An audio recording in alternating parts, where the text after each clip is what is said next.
And hello everybody, welcome back to the channel. Now I was saying earlier on today that Liberal leaders, and for this instance the Green Party, have no sort of tangible ideas, no things that actually they could implement into this country to make the place better. Of course the UK is on its knees at this moment in time, and I've actually stated that the Green Party, I'm absolutely in shock with it, that the Green Party currently have 18%. If a general election was called tomorrow, 18% of the country would vote for the Green Party, which is very, very alarming. And I look at the sort of propaganda that they push out, like taxing the rich. We of course spoke about that intensely earlier on today. I'm not going to go through that again, but we explained why that doesn't work. However, one of the Green Party members, and so happens to be the deputy leader, basically came out in a video saying that we should be allowing asylum seekers to just come into the country. And essentially, if they were in power, they would have no borders and just allow them to come in because they are doctors, engineers, and barbers.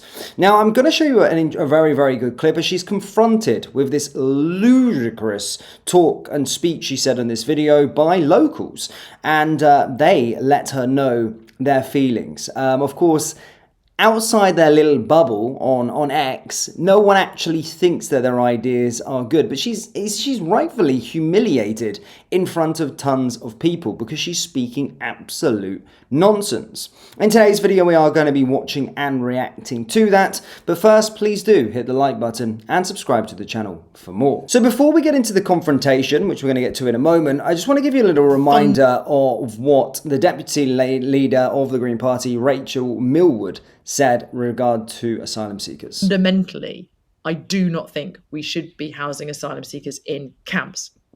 And people say, well, what should we be doing? And I'm like, well, asylum seekers should have the right to work. And that would mean that people could come and they could integrate into our society. They could bring skills that we need, actually. These, there are doctors and surgeons and, barbers and all sorts of different people. And they could come and bring those skills and integrate into our society and then pay their way and have that dignity. And that would be better for their well-being and better for our communities. Having hundreds of people on one site who've all been through serious trauma recently is clearly a high-risk situation in various different ways. It would be much better if they were more integrated. So that's not a NIMBY position, is it? That's a please, let's welcome people properly position. Rachel is absolutely right, I think, when she talks about the fact that this is a high-risk situation. If you had 600 men unable to work from any country, including people who are white British and were born here, I feel like there is some risk of potentially disorder, people getting bored. Look at the way prisons operate. This is not a good situation for anybody. Rachel was bang on. This is a nuanced discussion, especially when it comes to 600 men. And, the idea that these people don't get to work, they're put in pretty poor conditions, grouped together with maybe 5 or 6 other people in a small room. Like, there's going to be this testosterone, there's going to be anxiety, maybe anger. That's nothing to do with being an asylum seeker.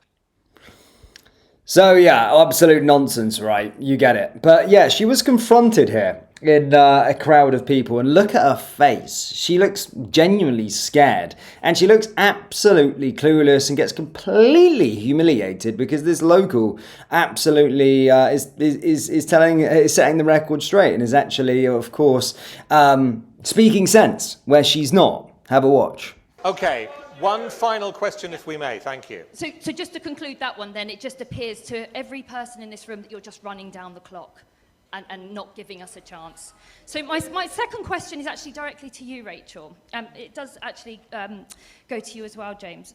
You did a video the other day, Rachel, saying that all of these people, doctors and engineers and surgeons that are coming here, and we should give them the right to work. Now, firstly, engineers, doctors and surgeons do not come from France on a dinghy and throw their medical certificate overboard.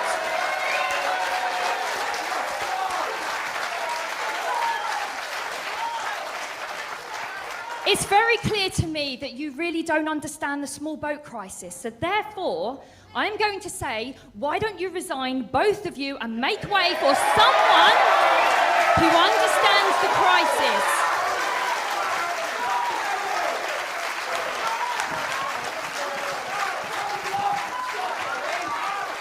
It's Okay. not a joke, Rachel. I'm serious. You do not have the capabilities to do this. You don't understand the small boat crisis.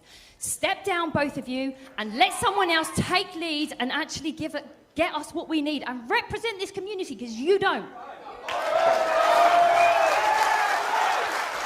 So, I appreciate your questions.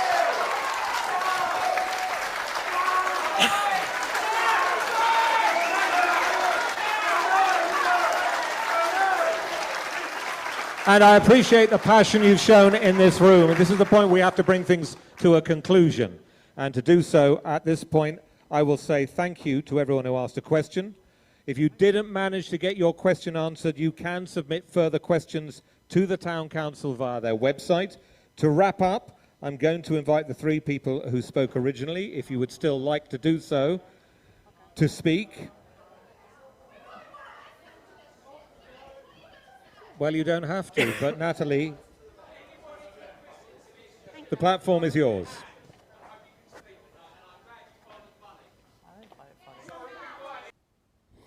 So again, she asked the question to Rachel. Rachel runs scared. She doesn't have an answer, and I thought that was meant to be the last question, which that girl would have got her would have got her question answered. So she represents this community as such, and everybody in there giving the lady there a standing ovation because she doesn't represent what they want. Now this is the problem. She's catering towards Bristol uni students and people that they're trying to psyop with their views. Now they've got some very popular ones amongst the youth. Look, I have sympathy for youngsters.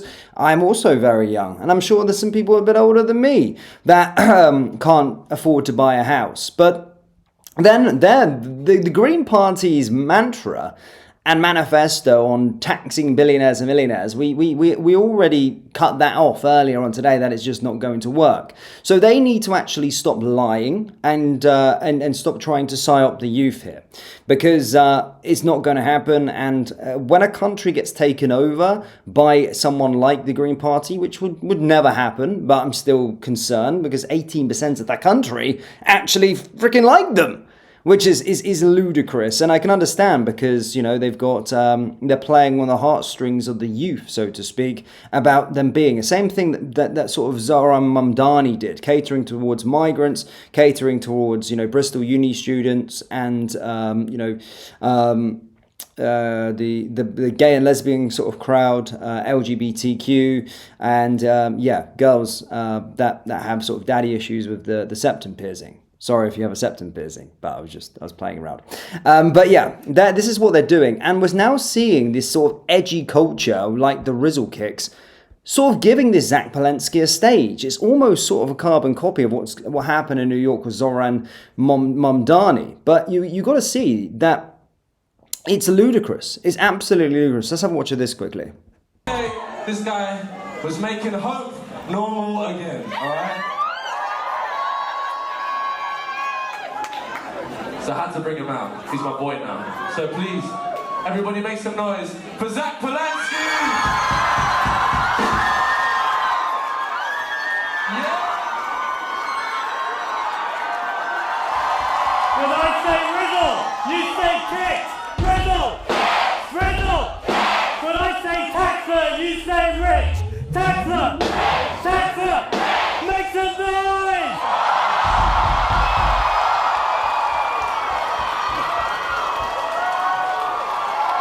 Energy. So, things we are not down with. Racism. Fascism. Nigel Farage. The government. Things we are down with. Love. Solidarity. Community! Musicians! The trumpet!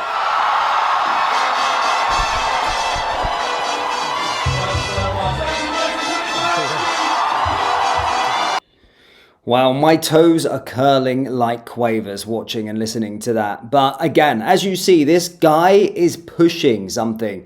You know, look at that victimhood mentality in that crowd. They're losers. They're genuine losers, right? They, you know, sit around. I can tell that crowd in Bristol, you know, and sorry if you're from Bristol. I know not everyone's like that. But the sort of Bristol uni where they indoctrinate these sort of values and super left wing onto them. They're all victim mentality.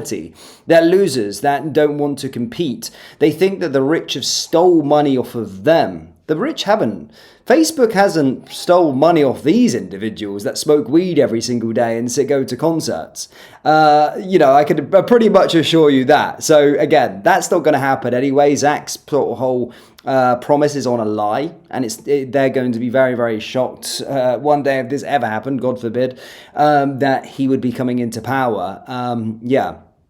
I really, really dread and I really, really feel for these individuals that actually think that this guy is some sort of savior. I can't quite believe it. Zach Palensky should, I mean, what can we say about him? He needs to be told that he can't. We've seen Labour get into power on a manifesto pledge of lies. And he's now trying to do the same to these young people. And then there's going to be those social circles. So they actually do believe him, which is really, really scary. It really, really is scary. But what a horrible victimhood mentality to have. A real victimhood mentality to have. You know, the United Kingdom was built on capitalism. And capitalism is, you're able to go from coming from humble beginnings to becoming whatever you want. These sort of socialist ideology, this victimhood mentality is contagious, and it's quite frankly disgusting. And yeah, the world is going, the UK is going to be a very, very, very dark place with asylum seekers and no borders. But yeah, very, very interesting watch. But guys, do let me know your thoughts on this down there in the comment section below. Hit the like button and hit the subscribe button for more, and I'll see you next time. Take care. Peace.